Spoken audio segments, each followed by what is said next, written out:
Mohon maaf ya Pak G, apakah Bapak hari ini ada waktu? Jadi begini Pak Ros, karena saya ingin menimba ilmu dari Bapak selaku pimpinan kami di SMP 2 Seragi. Sebagai CGP, saya mendapat tugas di modul 3.1 khususnya pada bagian demonstrasi kontekstual, yaitu untuk mewawancarai Bapak terkait pengambilan keputusan yang berbasis nilai-nilai kebajikan sebagai seorang pemimpin. Nah, karena itu Bapak ini saya mohon izin untuk mengajukan beberapa pertanyaan kepada Bapak terkait tugas tersebut. Pak, di sini kan sudah lama nih menjabat sebagai kepala sekolah. Tentunya pada saat menjabat sebagai kepala sekolah, Bapak pernah menghadapi masalah yang berupa dilema etika maupun rujukan moral. Nah, pertanyaannya nih Pak G, bagaimana Bapak mengidentifikasi masalah yang merupakan dilema etika atau masalah yang berupa rujukan moral? Terima kasih. Dari tadi yang Panjenengan sampaikan tentang identifikasi masalah-masalah yang berkaitan dengan dilema etika, yang jelas selama pengalaman saya menjabat sebagai kepala sekolah, yaitu sudah sekitar 8 tahun lebih, Bu, yaitu yang pertama saya identifikasi dulu masalahnya seperti apa. Kemudian orang-orang yang terlibat di dalam masalah itu siapa. Kemudian saya cari alternatif penyelesaian yang tentunya sesuai dengan masalah yang ada. Tentunya hal ini saya sesuaikan dengan besar kecilnya masalah. Manakala masalah itu membutuhkan katakan kecil, maka prosedur itu saya langsung diselesaikan masalahnya. Tapi kalau masalah itu besar dan butuh penanganan yang serius, itu berarti kita butuh waktu. Maka saya buat tahapan-tahapan sesuai dengan aturan yang ada, karena kadang-kadang yang namanya masalah itu bisa langsung diselesaikan tanpa melibatkan orang lain, tapi di satu sisi juga kadang ada masalah yang butuh keterlibatan orang lain, baik itu dari saya sendiri, dari tenaga pendidikan, dari pendidik, atau mungkin bahkan dari masyarakat yang berkompeten terhadap masalah itu, karena ada masalah yang tidak bisa diselesaikan secara langsung dan butuh waktu lama begitu. Pertanyaan selanjutnya nih Pak Rosmi. Yang pertama, nah selama menjabat menjadi kepala sekolah khususnya di SMP Negeri 2 Seragi ini, Bapak kan baru 1 tahun ya Pak G, kurang lebihnya. Nah, apakah Bapak pernah dihadapkan pada masalah dilematis yang mengandung dua nilai kebenaran? Jadi di sini sama-sama mengandung nilai kebaikan, namun nilai tersebut saling bertentangan dalam penyelesaiannya. Ya, bahwa dilema etika salah satu yang terjadi di sekolah kita di sini di SMP Negeri 2 Seragi adalah salah satunya misalnya saya ingin disiplinkan Bapak Ibu guru, maka di dalam saya memberi tindakan ataupun pengarahan kepada Bapak Ibu guru, tentunya tidak serta-merta saya harus melihat pribadi masing-masing Bapak Ibu guru tersebut, karakternya seperti apa, bisa ajak ngomong apa tidak. Nah, sehingga itu kadang-kadang membuat saya itu berpikir ini yang saya lakukan pas atau tidak. Mungkin di satu orang mungkin pas, mungkin di Bapak Ibu guru yang lain bisa saja tidak pas. Sehingga ini merupakan sebuah dilema, walaupun saya bekerja itu katakanlah benar, tetapi saya juga harus mempertimbangkan kondisi dari Bapak Ibu, karena tentunya Bapak Ibu misalnya datangnya terlambat, itu juga tentunya ada alasan yang melatar belakang. Kemudian di contoh lain misalnya dengan siswa, misalnya ada sebuah masalah yang terkait dengan gesekan antara guru dan siswa, maka saya juga berhadapan pada dua hal yang bertentangan. Di satu sisi saya harus melindungi guru saya, di sisi lain juga saya harus menerapkan aturan yang ada, sehingga saya berada di dua sisi yang masing-masing harus saya berimbang di dalam menanganinya. Sehingga dengan siswa ya saya mendukung siswa, dengan guru yang mendukung guru, sehingga penyelesaiannya nanti jadi win-win solution, sehingga tidak merugikan salah satu pihak gitu. Oke, terima kasih Bapak. Pertanyaan yang kedua terkait masalah dilema etika nggih Pak nggih. Nah, bagaimana selama ini Bapak menjalankan pengambilan keputusan terhadap masalah-masalah yang dihadapi oleh Bapak? Terima kasih. Kaitan dengan pengambilan keputusan, setiap ada masalah yang terjadi, tentunya walaupun saya sebagai pimpinan, tetapi punya katakanlah punya di samping saya punya wakil, punya Direktur Tenaga BK, maka sekali lagi saya katakan di dalam mengatasi sebuah masalah yang berkaitan dengan dilema etika, manakala saya tidak mampu membuat keputusan sendiri, artinya mungkin saya ragu, maka saya akan minta pertimbangan kepada tim sekolah, salah satunya dari wakil kepala sekolah, baik itu kurikulum maupun siswaan, dan juga saya harus berdiskusi juga dengan Bapak Ibu guru BK tentang masalah yang saya hadapi. Kira-kira ini kalau saya penyelesaiannya seperti ini apa, sehingga di dalam mengambil keputusan tentu saya tetap mengedepankan yang namanya diskusi, karena ini sebuah lembaga, maka keputusan yang diambil adalah mewakili keputusan dari lembaga tersebut, khususnya di sini adalah sekolah, sehingga biar keputusan tidak terkesan dari saya, maka saya minta pertimbangan termasuk dari siapapun yang bisa memberi pertimbangan, memberi masukan agar masalah yang ada ini bisa terpecahkan dengan baik.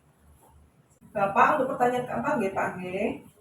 Menurut Bapak, hal-hal apa saja yang selama ini Bapak anggap efektif dalam pengambilan keputusan pada kasus-kasus dilema etika yang sudah Bapak hadapi selama ini? Terima kasih. Hal-hal yang efektif yang mendukung saya di dalam mengambil keputusan adalah kerjasama dari teman-teman, dukungan dari teman-teman manakala ada sebuah masalah, teman-teman secara berkolaborasi bareng-bareng untuk mendukung saya mencari solusi daripada masalah yang ada, sehingga masalah itu bisa terpecahkan dengan baik. Jadi itu hal positifnya adalah kita punya kerjasama dengan baik, punya kemauan untuk bareng-bareng memecahkan masalah, karena saya yakin semakin banyak kita punya masalah, kita akan semakin dewasa, dan tentunya karena adanya interaksi antara guru dengan siswa, tentunya banyak sekali masalah, bahkan kalau di sekolah kita mungkin tiap hari, tetapi karena kerja keras dari teman-teman, terus kemauan untuk menyelesaikan dari teman-teman, tidak ada masalah yang tidak bisa kita selesaikan gitu. Yang kelima nggih Pak nggih, hal-hal apa saja yang selama ini menjadi tantangan Bapak dalam pengambilan keputusan pada kasus-kasus yang sudah Bapak hadapi dan sudah Bapak selesaikan? Terima kasih. Memang sebuah pengambilan keputusan itu tidak luput dari adanya yang namanya orang-orang yang katakanlah kurang sreg begitu ya. Maka salah satu hal yang menjadikan kendala saya adalah kadang-kadang kendala komunikasi. Salah satunya adalah kendala komunikasi. Salah satunya lagi adalah tentang senioritas. Kadang-kadang kalau kita berhadapan dengan guru-guru yang sudah senior, misalnya katakanlah dia punya watak yang katakanlah kurang baik, kemudian kita nasihati, kadang-kadang karena dia merasa senior, sudah merasa di sini lama, sudah merasa memiliki sekolah, kadang-kadang punya watak yang sulit diatur. Aku jawingi disopo, kadang-kadang seperti itu. Nah, kadang-kadang yang seperti ini yang menjadi kendala di dalam mengambil keputusan, padahal sebuah keputusan ini lazimnya itu didukung oleh semua komponen. Misalnya ada sebuah masalah yang itu merupakan masalah yang menyangkut nama baik sekolah misalnya, ya bisa saja guru-guru yang merasa tidak sependapat dan dia merasa senior, kadang-kadang malah tidak mendukung keputusan. Ini salah satunya adalah kadang-kadang saya kurang bisa menjalin komunikasi dengan guru-guru senior yang kadang-kadang tidak sesuai dengan kita. Tapi saya yakin selama kita mendekati dengan baik, kita ngajak bicara, kita ngajak ngobrol masalahnya apa, terus kita saling menghargai lah ya. Kadang-kadang kalau kita orang tidak senang dengan kita itu bukan karena apa-apa, tapi karena kita kurang wongke. Karena wong senior ini memang perlu banyak dibicara, perlu rembukan, diminta masukan. Walaupun kadang-kadang masukannya tidak penting, tapi dia merasa bangga. Oh, saya ternyata diwongke, saya disuruh memberi masukan. Sehingga harapannya dengan cara seperti walaupun itu menjadi kendala, lambat laun akan bisa match. Artinya dalam satu komponen sekolah ini bisa bareng-bareng menghadapi apapun masalah yang ada di sekolah ini, baik kecil maupun besar gitu. Selanjutnya ya Pak G, apakah Bapak selama menghadapi kasus dilema etika ini memiliki jadwal tersendiri ketika menyelesaikan kasus tersebut?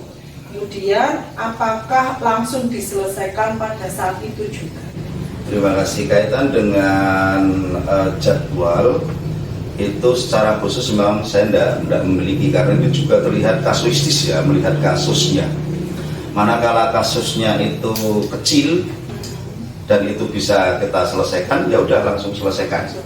Tapi manakala kasusnya besar dan butuh penanganan yang lama, ya kita buat jadwal. Satu contoh misalnya ada kasus, misalnya ada perundungan terhadap anak yang melibatkan banyak anak, melibatkan orang tua.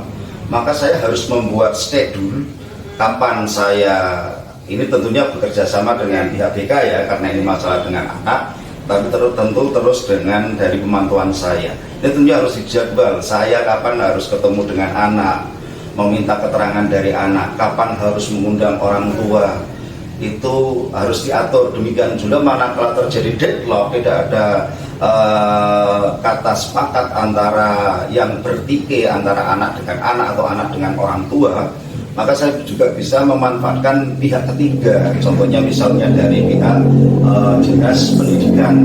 Karena saya sebagai kepala sekolah punya atasan, maka manakala saya tidak bisa menyelesaikan masalah, maka saya harus konsultasi ke sana. Nah, sehingga itu perlu dibuat schedule jadwal, saya harus ketemu, dan akhirnya memakan waktu yang kadang-kadang juga sampai berbulan-bulan, dan itu pernah terjadi di sekolah kita. Dan tapi dengan keyakinan, saya yakin semua pasti bisa diatasi.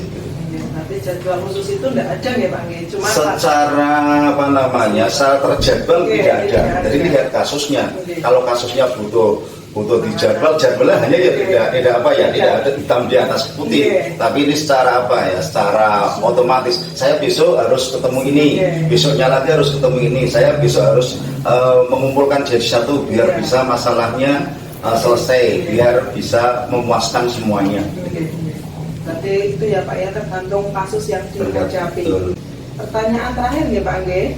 Nah, dari semua hal yang telah Bapak sampaikan tadi, itu kan tadi banyak sekali ya Pak G. Pembelajaran apa yang dapat Bapak petik dari pengalaman Bapak selama ini dalam mengambil keputusan terhadap suatu masalah yang menimbulkan dilema etika tersebut Pak? Saya yakin semua orang pasti punya masalah, dan tergantung kemampuan orang itu sendiri. Saya sangat yakin bahwa Allah menurunkan masalah kepada kita itu pasti kita punya kemampuan untuk menyelesaikannya. Setiap kita dicoba dengan masalah pasti ada solusinya. Maka dengan cara seperti itu, apapun masalah yang ada kita hadapi. Kemudian kesan-kesan yang mendalam itu bahwa semakin kita ketemu masalah, semakin banyak kita masalah, maka pikiran kita semakin cerdas, kita semakin dewasa, terus kita semakin tenang manakala menghadapi masalah. Itu kita akan tenang karena apa? Sudah terbiasa menghadapi dilema-dilema yang seperti itu. Pernah suatu saat saya didatangi orang tua gara-gara tidak menaikkan anak, ya. Pada saat itu orang tuanya begitu marah, baik baik ibunya maupun bapaknya, sampai-sampai di hadapan saya itu menyobek-nyobek kertas.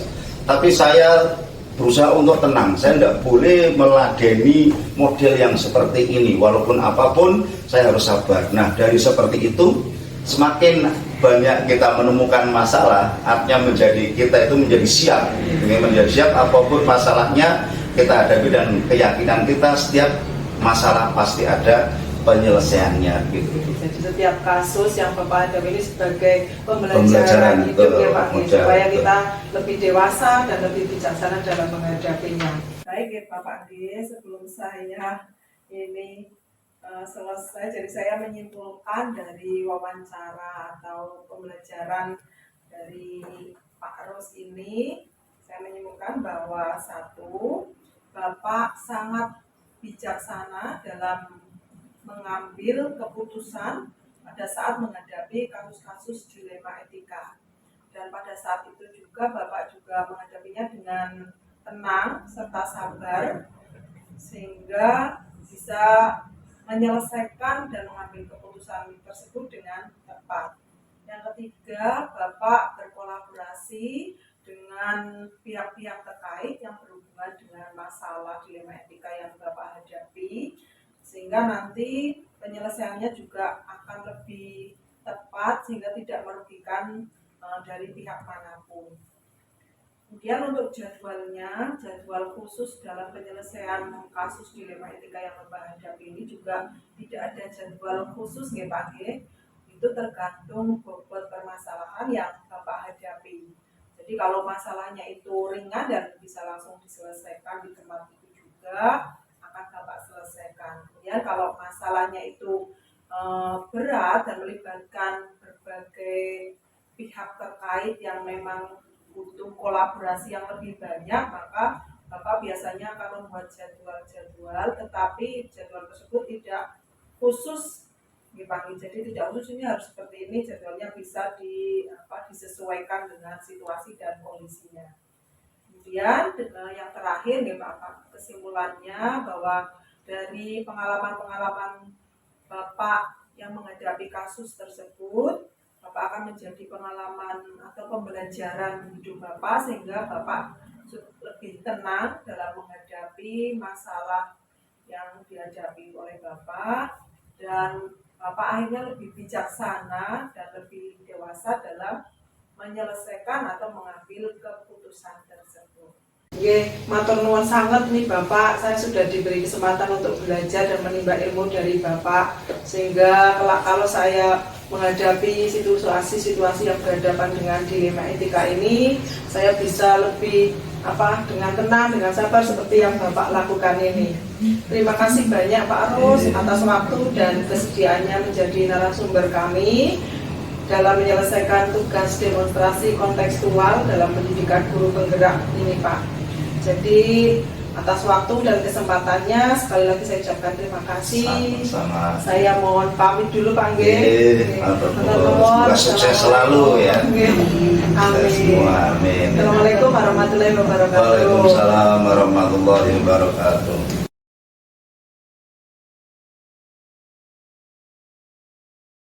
Assalamualaikum warahmatullahi wabarakatuh, Bu Sri. Mohon maaf Ibu mengganggu. Saya kesini ingin menimba ilmu dari Ibu sebagai kepala sekolah di Taman Kanak-kanak Siri Dodong Ibu. Nah, saya kan ini Bu mengikuti pendidikan guru penggerak. Jadi saya mendapatkan tugas terutama pada bagian demonstrasi kontekstual, yaitu mewawancarai ibu kepala sekolah. Ya, sebagai saya ini menimba ilmu karena sebagai pemimpin pembelajaran biasanya kan ibu selalu mengambil keputusan-keputusan, di mana keputusan-keputusan itu biasanya berhubungan dengan nilai-nilai kebajikan sebagai seorang pemimpin. Nah, oleh karena itu saya di sini mengajukan atau mohon izin pada Ibu untuk mengajukan beberapa pertanyaan Ibu yang terkait dengan tugas tersebut. Nah, pertanyaan yang pertama gitu ya. Bagaimana Ibu selama ini bisa mengidentifikasi masalah-masalah yang merupakan itu dilema etika atau termasuk dengan rujukan moral. Jadi kalau dilema etika itu biasanya berhubungan dengan dua nilai kebenaran, Bu. Satu benar, yang satunya juga benar gitu. Nah, itu kadang kan bingung itu lah bagaimana solusinya untuk menentukan itu. Ini ya, dilema etika adalah situasi di mana individu dihadapkan pada dua atau lebih pilihan yang semuanya mempunyai konsekuensi moral yang berbeda dan sulit untuk menentukan pilihan yang benar. Sedangkan rujukan moral adalah situasi di mana individu merasa tertekan oleh orang lain atau lingkungannya untuk melakukan sesuatu yang bertentangan dengan nilai atau prinsip moralnya sendiri. Ya, betul. Berarti menentukannya dengan mengidentifikasi terlebih dahulu, ya Bu. Nah, pertanyaan kedua, ya Bu.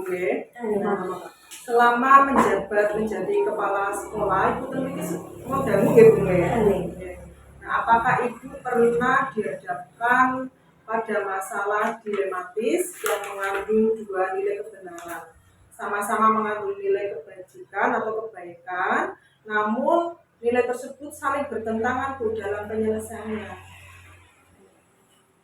Pernah, yaitu di mana murid TK dalam peraturan pemerintah diperbolehkan mempelajari materi Calistung dengan membaca, menulis dan berhitung.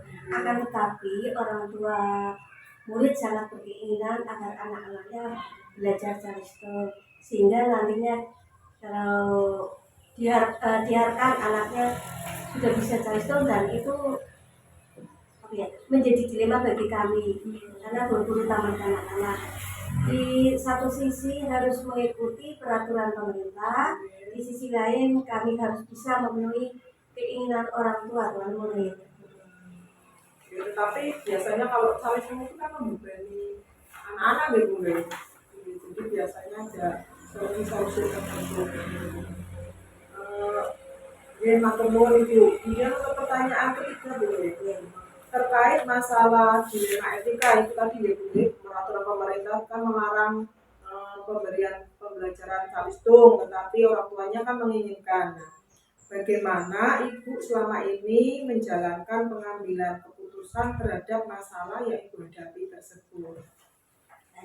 Dalam pengambilan keputusan tersebut, saya harus mempertimbangkan banyak faktor yang terkait dengan situasi dan menggunakan pendekatan yang tepat untuk memastikan bahwa keputusan yang diambil mempertimbangkan semua pihak yang terlibat dan didasarkan pada nilai dan prinsip moral maupun etika yang benar, di mana di sini kami tidak melanggar aturan, tapi bisa memenuhi keinginan orang tua murid, tapi juga tidak membebani murid dalam mengikuti pembelajaran Calistung. Ibu sangat bijaksana sekali. Pertanyaan ketiga, Ibu, langkah-langkah atau prosedur ataupun strategi apa yang biasa Ibu lakukan selama ini untuk mengambil keputusan terhadap masalah yang muncul di sekolah ini, Bu? Ya. Langkah-langkah atau prosedur yang saya lakukan dalam pengambilan keputusan untuk situasi tersebut antara lain mengidentifikasi masalah. Langkah pertama dalam pengambilan keputusan adalah mengidentifikasi masalah yang harus dibicarakan. Pastikan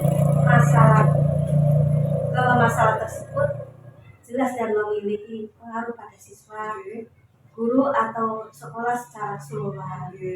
Terus mengumpulkan informasi, evaluasi pilihan yang tersedia, terus mengambil keputusan dan mengimplementasi keputusan, evaluasi keputusan, dan langkah terakhir adalah mengevaluasi keputusan yang telah diambil untuk memastikan bahwa keputusan tersebut tepat dan efektif dalam mengatasi masalah. Berarti ada langkah-langkahnya ya Bu ya. Langkah-langkahnya itu juga banyak gitu ya. Yang selanjutnya Ibu. Nah, menurut Ibu, hal-hal apa saja yang selama ini Ibu anggap efektif dalam pengambilan keputusan pada kasus-kasus dilema etika tersebut? Beberapa hal yang dapat dianggap efektif dalam menangani kasus dilema etika di sekolah antara lain komunikasi yang efektif, komunikasi yang jelas dan terbuka antara semua pihak yang terlibat dalam dilema etika dapat membantu memperjelas masalah dan memfasilitasi penyelesaian yang adil dan efektif.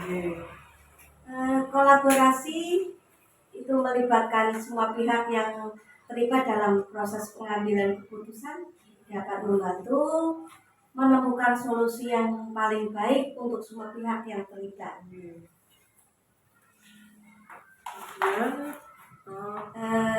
Ini ya, untuk pemikiran yang kritis, memiliki kemampuan untuk memikirkan secara kritis dan analitis dapat membantu kepala sekolah dalam tim pengambilan keputusan itu mempertimbangkan berbagai sudut pandang dan implikasi dari keputusan yang diambil. Terus untuk prinsip moral dan etika, menempatkan prinsip moral dan etika di pusat pengambilan keputusan. Nah, itu dapat membantu memastikan bahwa keputusan yang diambil sesuai dengan nilai-nilai dan prinsip moral yang berlaku di sekolah. Terima kasih Bu. Ini kayaknya hal-hal yang harus untuk menangani ini juga cukup sulit ya Bu ya. Jadi harus perlu mempertimbangkan berbagai macam hal untuk mengambil keputusan. Untuk pertanyaan selanjutnya Ibu, nah hal-hal apa saja yang selama ini menjadi tantangan Ibu pada saat mengambil keputusan tersebut? Untuk pengambilan keputusan dalam kasus dilema etika di sekolah dapat menjadi tantangan yang kompleks dan sulit untuk diatasi. Nah, beberapa tantangan umum yang saya hadapi dalam proses pengambilan keputusan pada kasus dilema etika antara lain: satu, kompleksitas masalah. Yang kedua, tidak adanya solusi yang jelas. Dan yang ketiga, konflik nilai. Dan yang keempat, emosi yang kuat. Dan kelima, tekanan dari pihak lain. Semua tantangan ini harus diatasi dengan hati-hati dan dengan mempertimbangkan semua faktor yang terkait dengan situasi yang dihadapi. Berarti banyak sekali untuk mengambil keputusan ini banyak sekali tantangannya ya Bu ya. Jadi kadang kita itu sebagai pemimpin juga harus hati-hati dalam mengambil keputusan. Pertanyaan selanjutnya Ibu, ini mohon maaf ya Bu ya, terlalu banyak. Apakah Ibu pada saat mengambil keputusan itu ada jadwal tersendiri Ibu? Apakah jadwal itu bisa dibuat khusus atau langsung diselesaikan pada saat itu juga? Untuk itu ya, jadwal menyelesaikan masalah itu tidak ada jadwal sebetulnya ya. Untuk menyelesaikan masalah, setiap kasus dilema etika memiliki karakteristik yang unik dan kompleksitas yang berbeda-beda. Nah, proses pengambilan keputusan dalam kasus dilema etika membutuhkan waktu, refleksi, dan pemikiran yang cermat dari semua pihak yang terlibat. Jadi tidak ada jadwal khusus ya Bu? Ya, berarti tergantung masalahnya ya. Selanjutnya Ibu, nah pada saat pengambilan keputusan itu adakah seseorang atau faktor apa saja yang selama ini mungkin bisa mempermudah Ibu pada saat mengambil keputusan tersebut? Dalam mengambil keputusan dalam kasus dilema etika, terdapat beberapa faktor yang dapat mempermudah proses pengambilan keputusan dan menghasilkan keputusan yang lebih baik. Di antaranya etika dan nilai-nilai yang kuat. Terus seseorang yang membantu adalah adanya kolaborasi dan konsultasi kepala sekolah dan staf yang dapat melibatkan semua bidang. Berarti untuk melakukan ini biasanya ada kolaborasi ya Bu ya, antar guru sini ya. Jadi itu biasanya tidak memutuskan secara sepihak dan itu saja. Pertanyaan terakhir ya Bu ya. Nah, dari semua hal yang telah Ibu sampaikan tadi, pembelajaran apa yang dapat Ibu petik dari pengalaman Ibu selama ini pada saat mengambil keputusan terhadap suatu masalah yang menimbulkan dilema etika? Untuk dalam ini ya, pengalaman menghadapi masalah kasus dilema etika dapat memberikan beberapa pelajaran bagi saya selaku kepala sekolah dan staf, di antaranya memahami pentingnya nilai dan etika dalam mengambil keputusan, mengembangkan kemampuan analisis dan evaluasi dalam menghadapi kasus dilema etika. Kepala sekolah dan staf harus melakukan analisis risiko dan evaluasi keputusan untuk memperbaiki pengambilan keputusan di masa depan. Terus mengembangkan keterampilan kolaborasi dan konsultasi.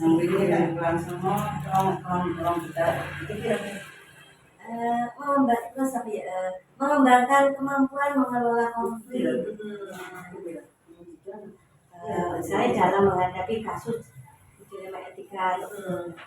Berarti ini sudah menjadi pembelajaran bagi Ibu ya, bahwa kasus-kasus itu juga sangat penting sehingga nanti Ibu bisa lebih bijaksana dalam pengambilan keputusan. Baik Ibu, jadi ada beberapa hal yang dapat saya simpulkan dari wawancara ini.